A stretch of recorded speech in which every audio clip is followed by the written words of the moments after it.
where it's at.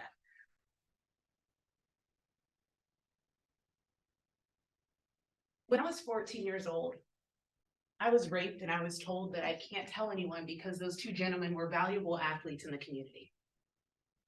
When I was 16 years old, I was given a black eye for my birthday and told I'd be nothing more than a $2 an hour ecstasy addicted waitress. By the time I was 20 years old, I had an emergency C-section that was performed. Really didn't need to, but I didn't have a voice at that point. I didn't feel like I could speak up for myself. So it makes sense that by the time I was 30 years old and a single mom of two, killing herself, working full-time, going to school full-time to prove to the world that I could be more than a waitress, you can kind of see how I might burn out.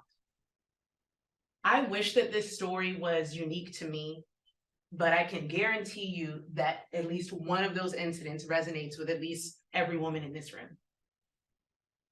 So it makes sense why women are not neck and neck with men in so many different aspects of the world right now. In fact, according to Forbes magazine, 50% of women all over the world give up on their dreams, their goals themselves. And you can imagine why. We've got kids, we've got everything, all these demands, and we're still expected to perform the same way and are also paid less. For a woman to become everything that she was supposed to be, for me to, let's say none of those things happen, what I would have needed to flourish and become everything that I was put on this earth to be, females need to feel safe, females need to be seen, and females need to feel supported. Men have their needs too, right? Men have a need for structure, for logic, for consistency, for things to make sense. This is how we operate. This is how you guys operate. So I wanted to make sure that you guys understood. So I put it in your language. Okay. So what that looks like, and this is also from that report from Forbes, is that the reason why we're not ahead or at least leveled out is because of a lack of confidence, a lack of community, and a lack of capital. So in real time, what this looks like, lack of confidence. How many of us know a woman who started a new project, a new job, a new weight loss plan, and she quit maybe a week or two into it because she doesn't believe in herself? Because she's been showed all through life, you can't, you're not worth much, you're not strong enough, you're not smart enough, you don't have enough time to do this, right? The other one is lack of capital. I have so many stay-at-home moms who don't have money to pay for the program, even though we have come up with so many convenient pricings because their husband sees it as a luxury. So now she doesn't have support either in the form of a community in her own home. And aside from the lack of capital, you know, the gender gap with equality in pay and stay-at-home moms not having access to funds, inflation is ridiculous and people are already spending about $445 extra per month. So coaching is seen as a luxury. What is the solution to all of this? Before I even touch on all of this, I'm going to go back to my story real quick. By the time I was 30, I was burnt out. I did give up on myself. And the only reason why I picked myself back up is because I needed a win in life.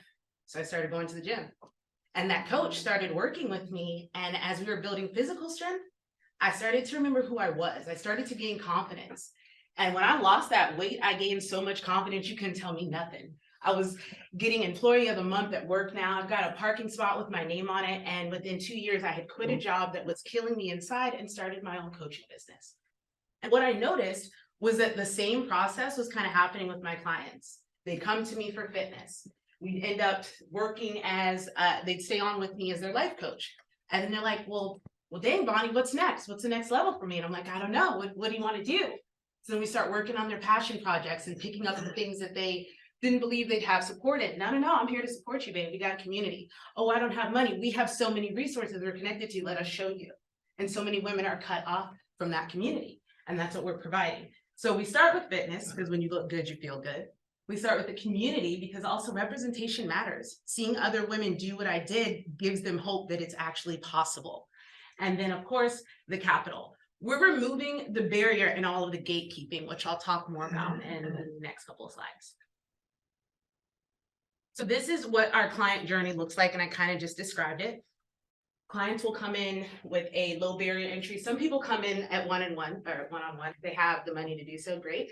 But we wanted to make sure that there was no barrier. So we do free challenges. I have a podcast. We have free workshops, courses. And then once they're in the community, they're like, wow, I came here to lose 10 pounds and I'm healing my inner child. Wow, I came here to lose 10 pounds. And I'm like picking up all these pieces of me that I'd abandoned over life, right? At that point, now they feel a little bit more safe to expand and invest in themselves in some more serious coaching programs. And then after that, they either continue to one of the next levels of coaching that me or one of my coaches provides. They launch businesses, they start their passion projects, as I explained, or they return to the community and stay in one of the low ticket options as a community leader, or some of them, well, actually all of my C-suite are former clients.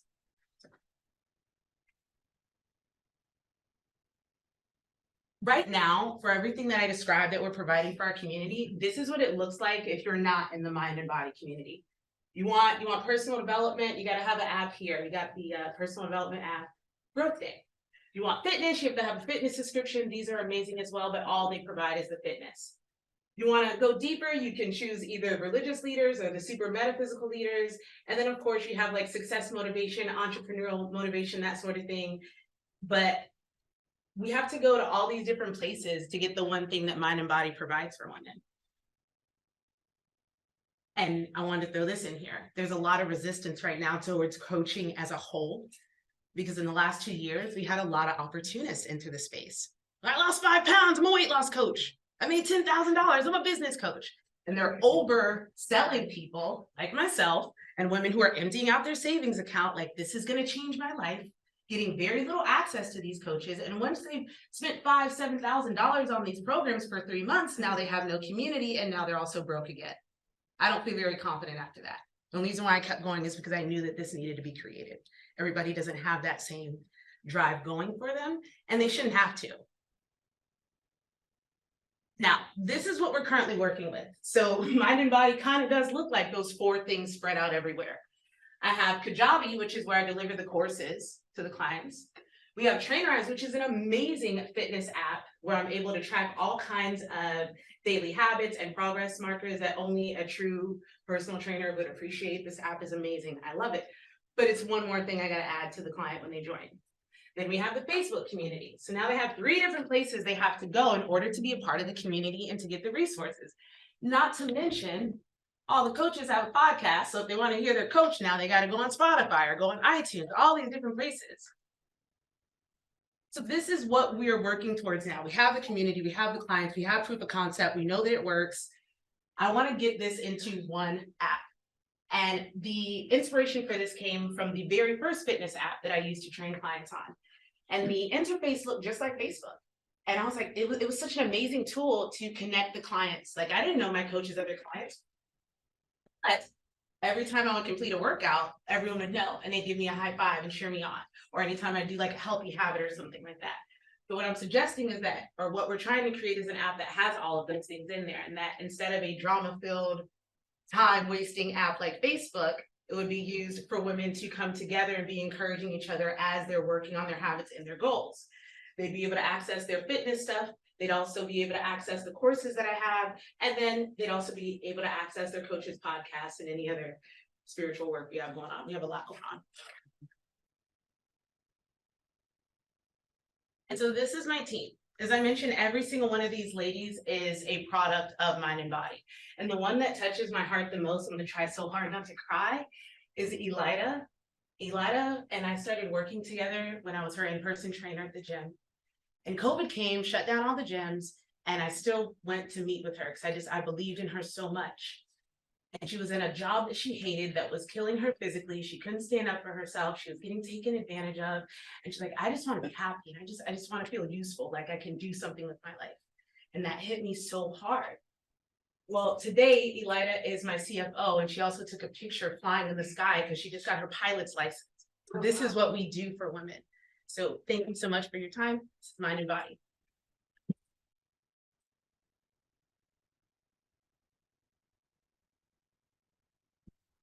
Sorry.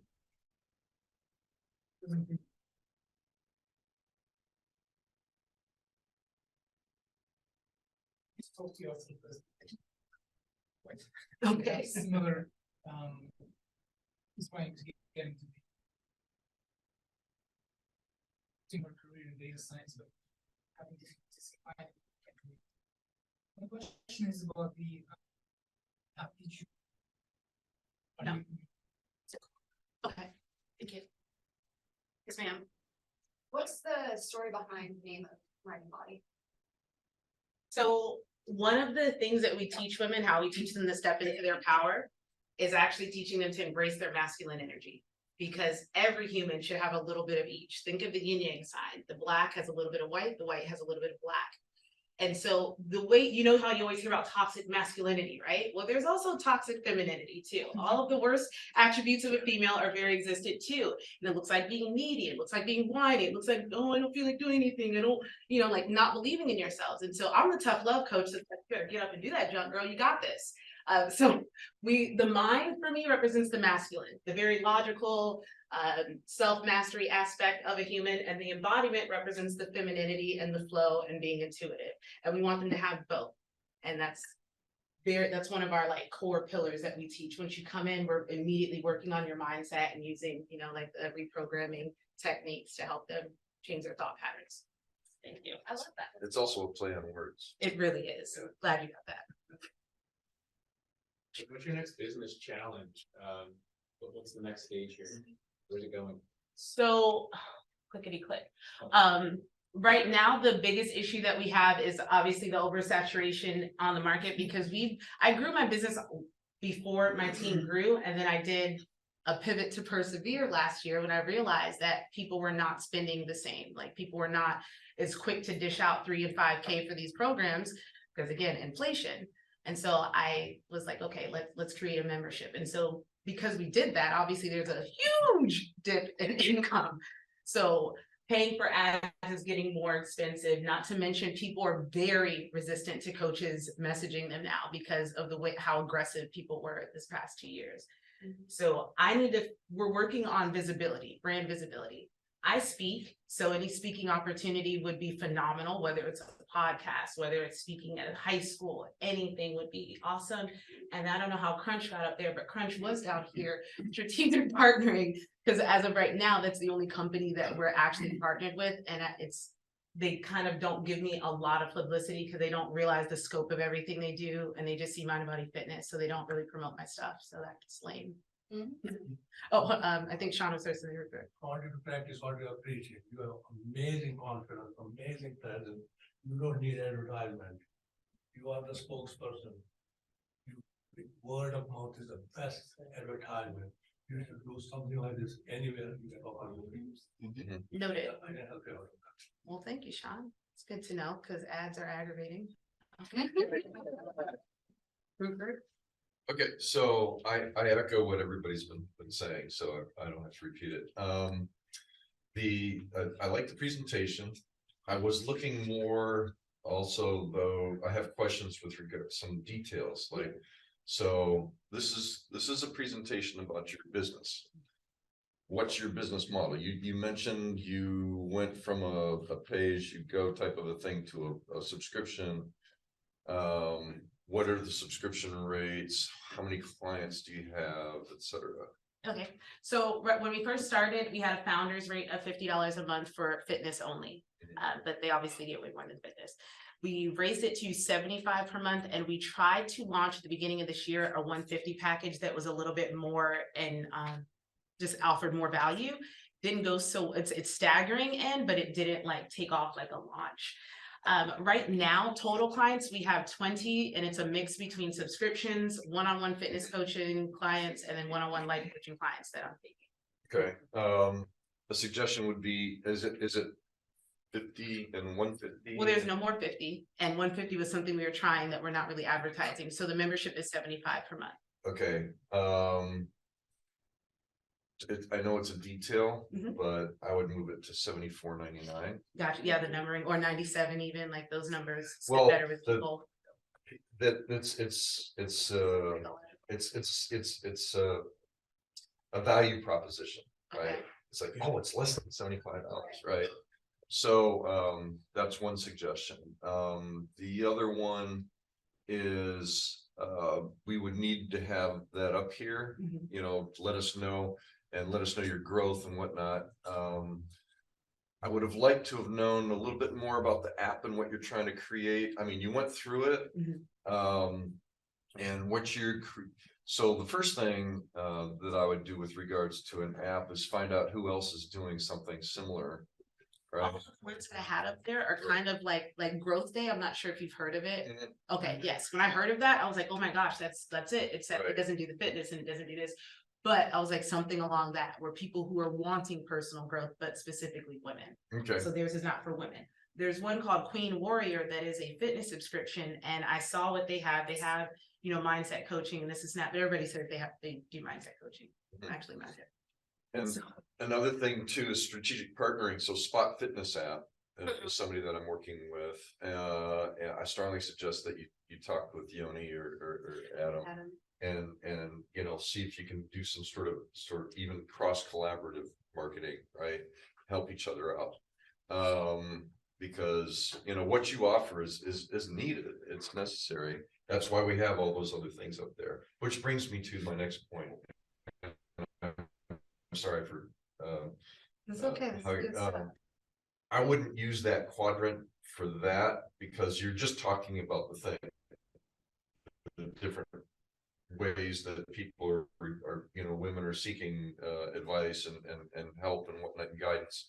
I would just make them just like 4 things, because when an investor or somebody else in business looks at that quadrant, they're expecting to see a competition chart, right? So where you have, you know, you're way up here and big up here, and then everybody else is down here, right? Because they're not offering nearly what you're offering, So I right? kind of put us in the middle for that reason, like all of these things offer this and here we are in the middle. Yeah, So you that don't was what I wanna, was you don't, thinking. yeah, you don't wanna originally. do that, No. because from a business standpoint, that's the last place you wanna be, is in the middle, right? You wanna be an outlier, you wanna be out there, you wanna be bigger than everybody else, people wanna look at that and say, dang, you know, that woman's got it going on, right? Right. So, and I can help you with that and the other stuff, but I've got more, but I'll let other people talk. Got it. I can't remember whose hand was up first over here. I want to say Denny. Well, if I understand you right, you'd like to do a lot of marketing without spending a lot of money because you don't have it, am I right? Oh, yeah. What you should be doing is think in terms of the different conventions that are in town. The convention center right away. When you rent space in the convention center, you get a certain amount of rooms upstairs, which are available to you. You should approach the people who are doing the shows. Look, I can put on a seminar for the women who are coming to these things here. I'll do it for you for free, and then you get the advantage of pick customers from it. I can't imagine anybody saying, no, we're planning a show in a year and a half. I want you to be part of that. That just makes sense to me. And I would think that everybody that's doing a show will do the same thing, because you're offering a service to these people. And you're basically not charging for it unless somebody signs up. That's up to you to then sell what you're doing. Which I think you do. Never even thought of that at See, all. I think that's a great idea for you. They need to productize. So first of all, I just want to say your presentation, the way you presented, because I know you Toastmasters was, you know, very, very easy to follow and great information. And the product sounds amazing. The only thing I question is, I didn't really see a tagline or anything that kind of described what.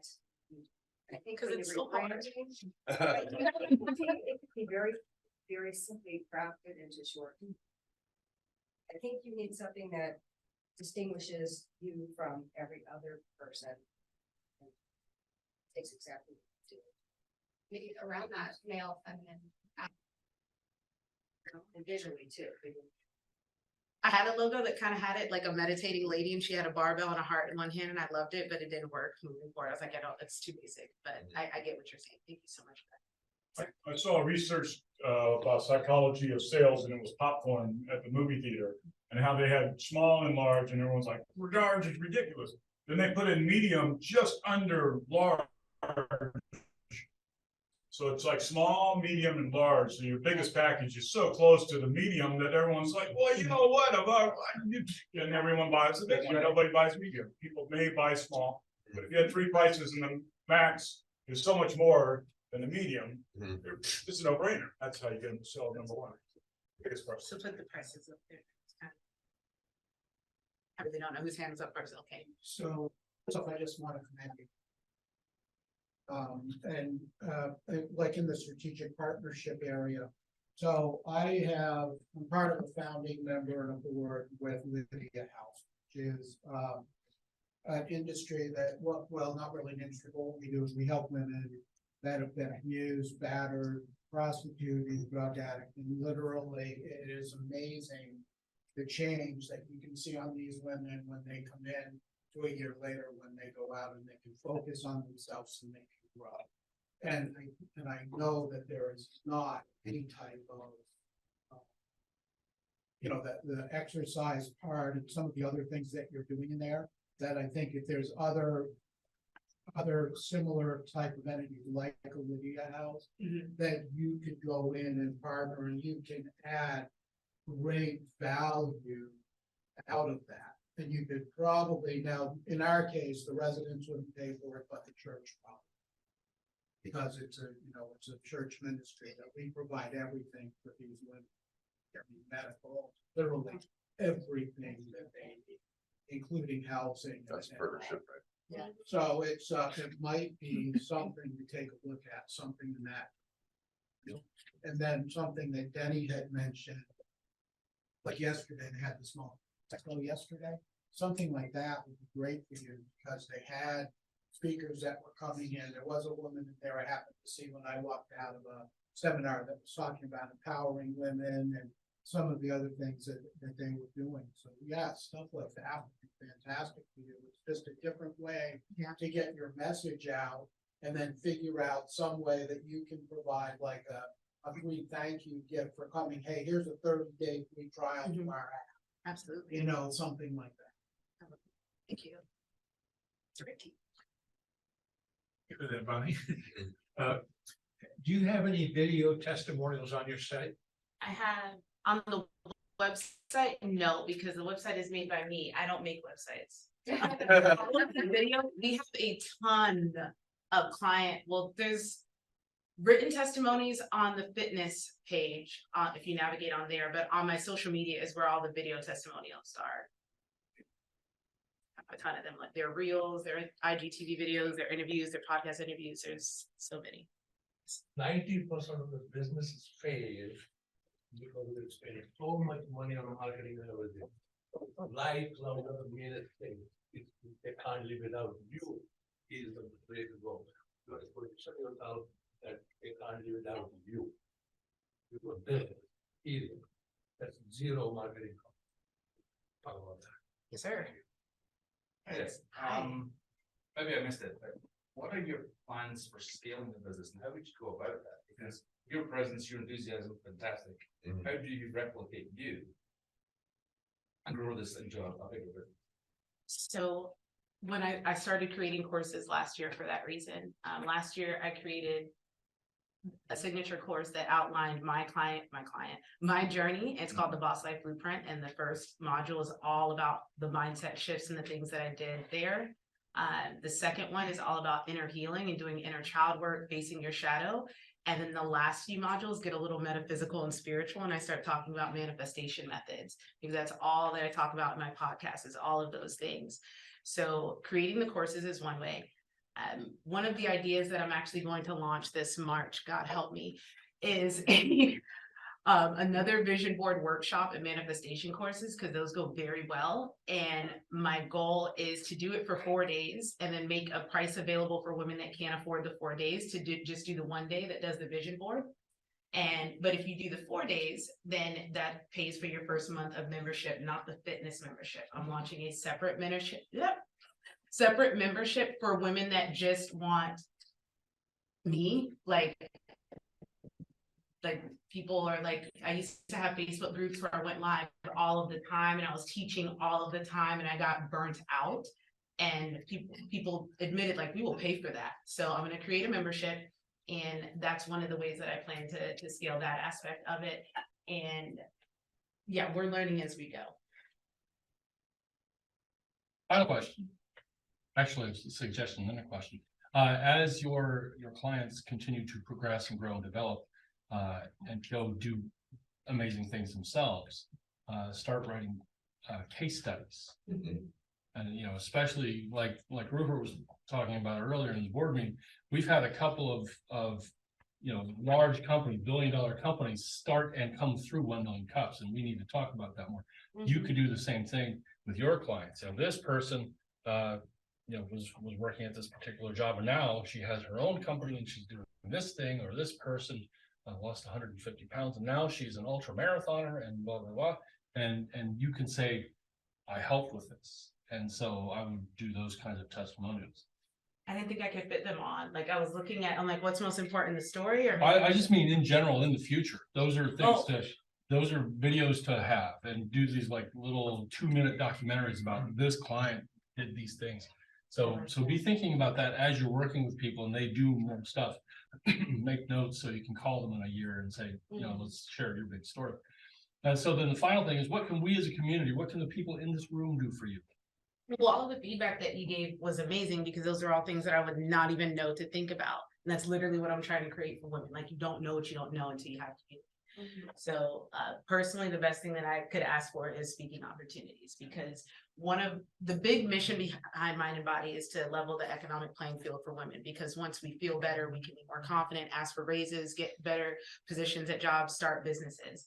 And if I'm trying to help level the playing field for them, I don't want to get rich off of their backs. So that's why I stopped doing only high ticket coaching. I still have it, but that's not my main source of income anymore. So just helping, like you said, word of mouth is the best. So that's the main thing I could ask for. Oh, I guess. All right. Thank you. Reverend Bonnie Patterson. Oh my God, dude, that would help me. Yeah, but I said I was gonna. You did. Bonnie actually has her ordination. So she's a reverend. It shows. She's evangelizing fitness and wellbeing. We pivoted out of insurance. Yeah, actually, I do, if anybody remembers, Caesar Medell, who used to come when we were in Rollins, had the co-working space. And during COVID, it was still kind of open and I was more or less managing the place. And Bonnie was the only other person in there. So imagine this 4,000 square foot space. I think it's about what we have here. And we're on opposite ends of the building, you know, out of an abundance of caution. And I would see Bonnie just on her phone doing conference calls with, or, you know, client calls, and then shooting videos, and she's walking around shooting videos every day, constantly just making content and pushing and just working hard. And this is the result. So well done, you.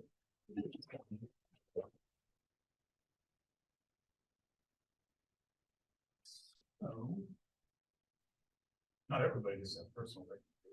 This is true.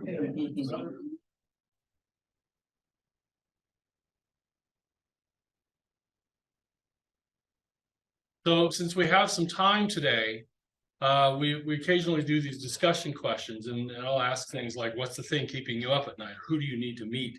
But this one is an easy one, because these are the things that we think, oh, I can handle myself, or I can put it off till later. And I just read this newsletter from this woman who works at Doist, which makes the Todoist app, which I highly recommend. And she talked about how she had these tasks that she had been putting off for weeks, and finally said, you know what, I'm tired of these showing up every day on my Todoist app. I'm just going to do them. She booked 3 hours to get all these things done. And these were things like return a broken video camera, record this video and do something else. She booked 3 hours of the afternoon. The whole thing took her 50 minutes. And she's like, this was so easy and it was so dumb that I kept putting it off. I made it more complicated in my head. So I am curious, what are the small things that you need help with now? And it could be something like, I need to renew a license, or I need to go drop this off, or I need to go buy something. What's a small thing you need help with? Tim? Yeah, I wanted to add something to that. I do this in my workshops. That same question comes up in my workshops, and you'll say, well, I've got to call this customer today or tomorrow. And I says, why don't you do it right now? We'll wait and have them leave the room, because it only takes a minute and it's done. But the relief on your mind is the big thing. So I don't have any, nothing bugging me, but go ahead, folks. Yeah, if anybody needs to make a phone call, we'll let you go do it. Anyone else? Dan? Once a month in this room, I teach business ethics, a program sponsored by the incubator. And the small thing that I need help with actually is a few more people to attend the class, because I'm not just teaching the curriculum that I've come up with from 8 years of being a teacher in this area, but I need your feedback to hear what business people at all different stages, what they have to say about how the idea of working ethics and morality into a business, because it's a new area. You know, a lot of people say, sure, you need to be ethical in your business, but how do you actually do it? So I'm coming up with the tools, but I need feedback. That's the small thing that helps me. And we'll be here today at 11 o'clock, and we have food from Publix. So not enough for everyone in this room. I have to caution. Is it chicken? Is it the chicken? It's chicken and potato salad and fruit. I think you have to look at.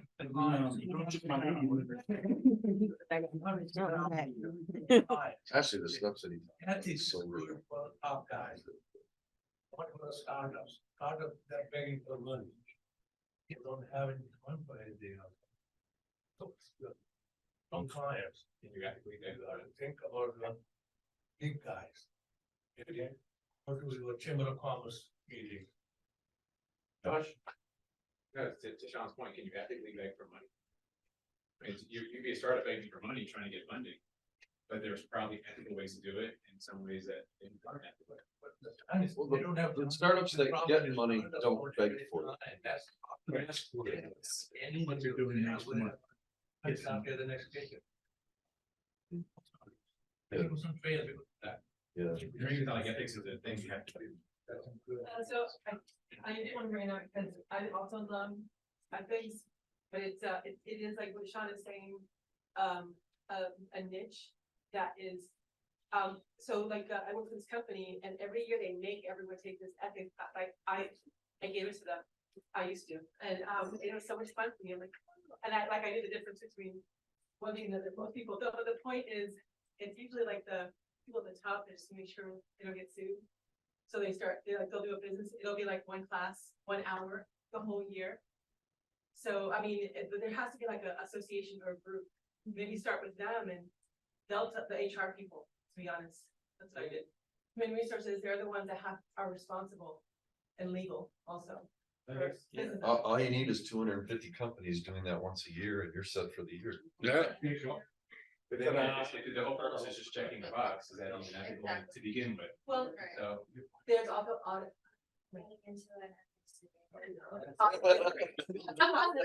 Process and auditing, so like I'm a green belt, so they have processes and you set them up.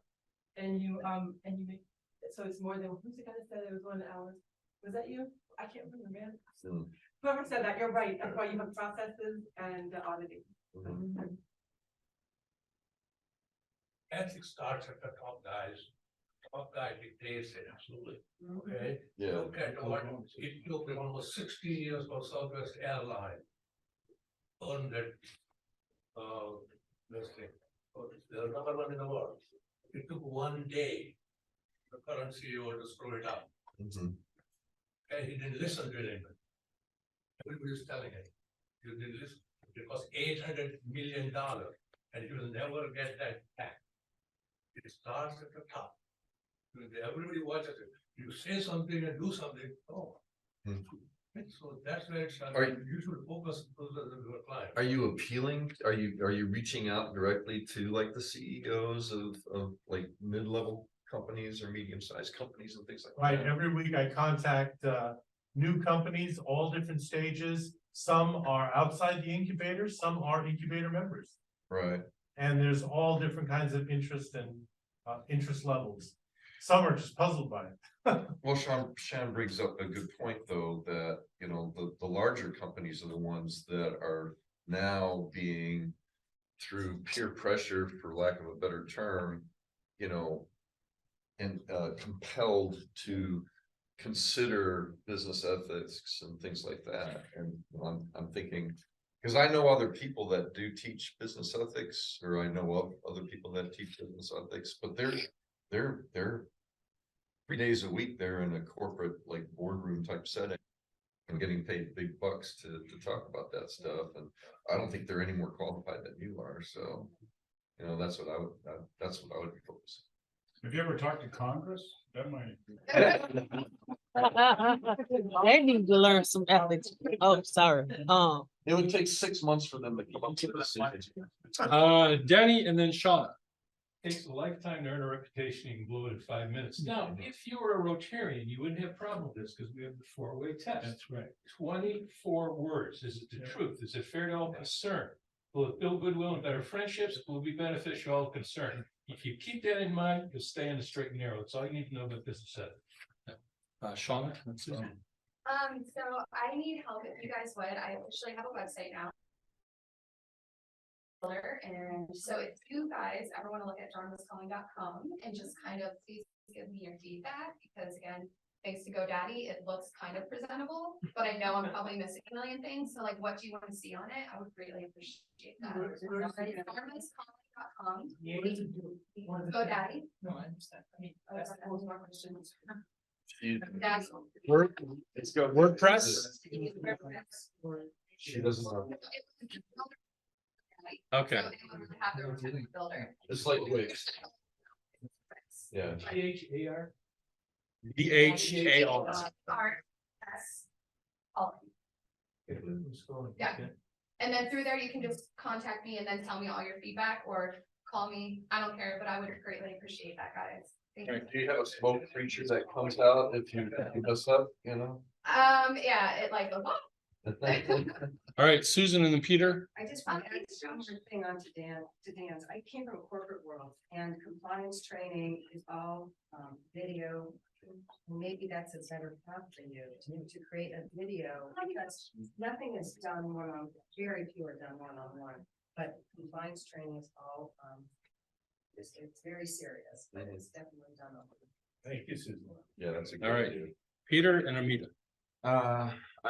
Two parts. One suggestion for you, Dan, also when team building, it's also an opportunity to educate people on ethics.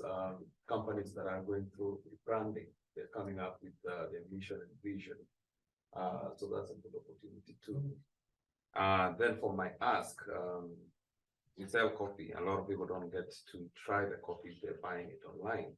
They're depending on the feedback of those people who have that ability to try it. So if you can leave us a review on Google, whichever case, whether it's good or bad, there's something we can do with that feedback via farmers. So I'm appealing to you guys to help those people who haven't gotten an opportunity to try it, to know what kind of coffee it is. Okay. Talk to me. I just started working with a company that helps you solicit feedback. I think it's 800ecommerce.com. You send them a list of customers, they contact those people, ask them to leave a review on 800 e-commerce, which then they can push out to your Google business listing. So talk to me about that a little bit. Amita and then Crystal. My ask is I am getting ready to launch my first group coaching program, but I am drowning in the legalities. I'm trying to get my terms and conditions. I'm writing them myself personally. So that is my ask. If anyone knows how to deal with the terms and conditions. Yeah. Jim. I need help. All right. Crystal, and then what's your name? Marlise, that's right. Crystal and Marlise. So, I've been doing, distribution since when it's called for about a year, but I wanted to become more official on an LLC. I started trying to do it last night and I was kind of lost. And that I am becoming an LLC. I get it. Really appreciate it. Didn't we talk about that yesterday? We did. You were telling me, I'm like, okay, I gotta do it, but I tried not to. And I couldn't, I don't want to click submit if I'm doing something wrong. No, I will we'll tell take you, care of thank it. you. Careful with LLCs, that we try to get you to go. It's all passed through. There's a lot of things you have to do for your LLC to try to.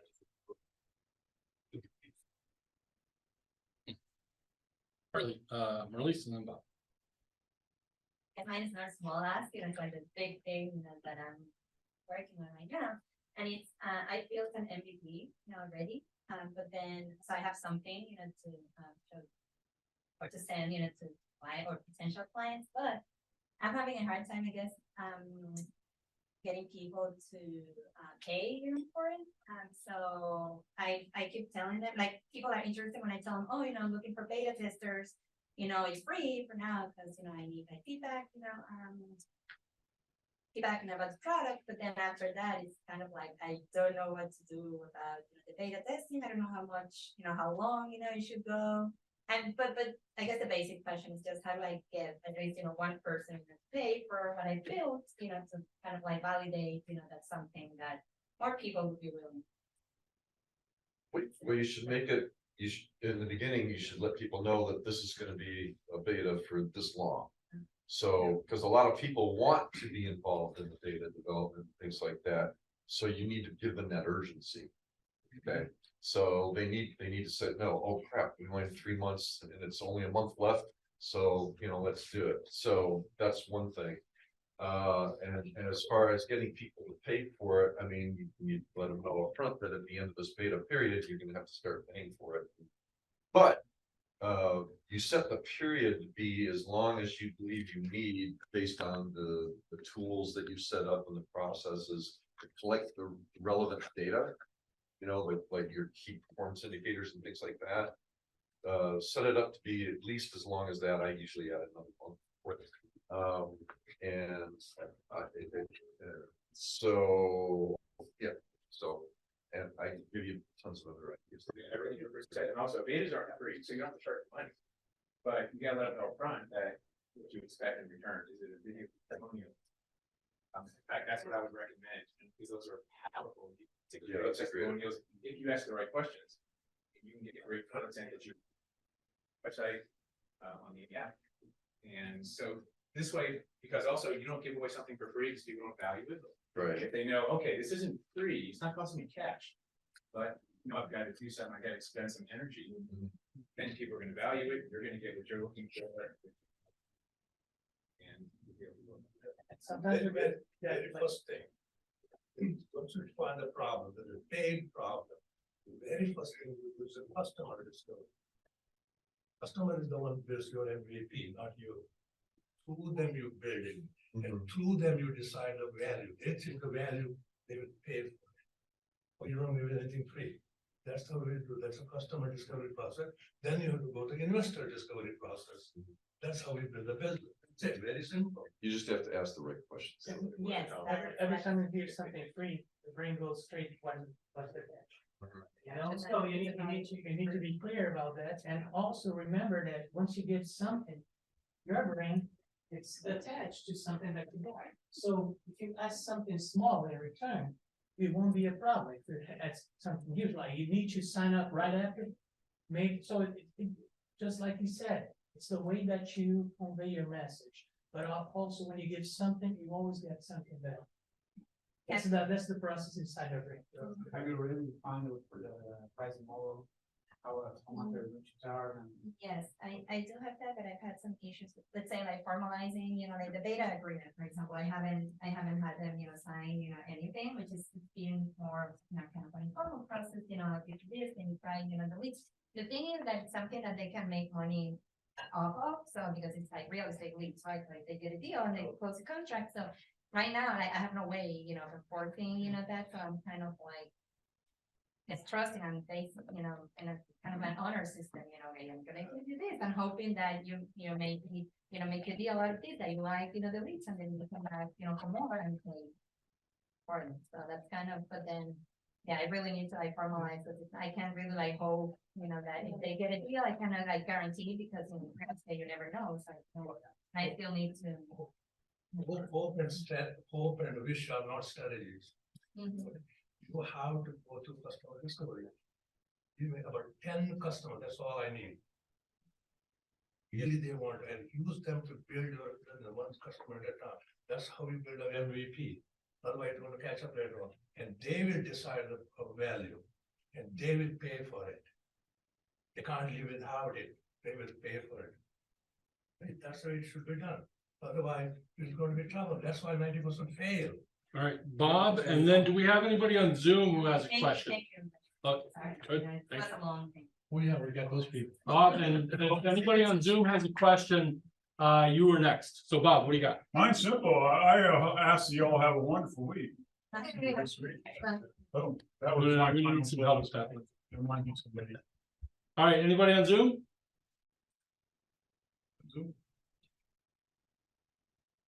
Affect the chat. It would have popped up. I would have seen a note.